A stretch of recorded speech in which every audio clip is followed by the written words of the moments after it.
are back with Haley, Sparks, and Javerick. Now we're going to be talking about popular gut disruptors. Can you tell us more, Haley? Yeah, we're on a train here because I want to educate you guys how, I mean, honestly, these symptoms are so, I hate to say it, but they're regular. Like a lot of us experience them, you know, and I hate that it's popular like that. But if we could educate you on what these symptoms are coming from, then a lot of us, maybe we can take control of these without resorting to the doctors first, or at least you can go into the doctors with an educated diagnosis of saying, hey, this is what's going on. I think it's coming from my gut. And they're gonna be like, huh, well, how did you know that? You know, well, I heard this, but honestly, guys, so much of this is relatable to us, all right? So I want to talk a little bit more about those gut disruptors, which creates, you know, gut dysbiosis, which is the imbalance of healthy gut bacteria in your stomach, right? So we were talking about a little bit of the villi and how, you know, bacteria can get in those things, and that's what creates leaky gut syndrome, maybe some PCOS.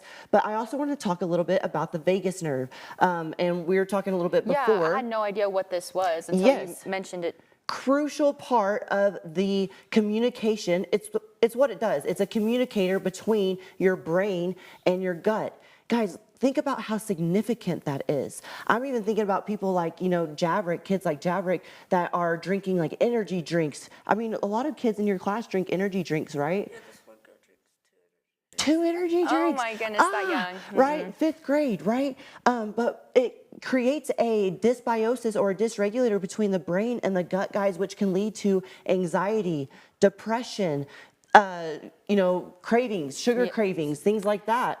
I was telling her last night I had a sugar craving, and I was like, I don't want to eat like candy, but you know what? I'll just do some cereal. You're right. But and when you combine sugar, fat, and salt like that, it makes it more addicting. And you know, fast food companies and things like that, they know that fat, salt, and sugar in the combination makes things more addicting. And so your brain, you know, when we're eating those McDonald's French fries and things like that, it's getting that hit, which is, you know, going to the stomach and creating a whole bunch of just dysbiosis or disruptors, and getting, you know, those processed foods are getting a bunch of bacteria in that villi. So you see how just those normal things of eating a bunch of fast food or having a bunch of sugar, these are all creating a disruptor in that communication path between the vagus nerve, which is that brain and the gut pathway, right? Right. So big deal that we are really paying attention to those holistic matters of stress. You know, there's a big deal about stress in your stomach too, in the vagus nerve.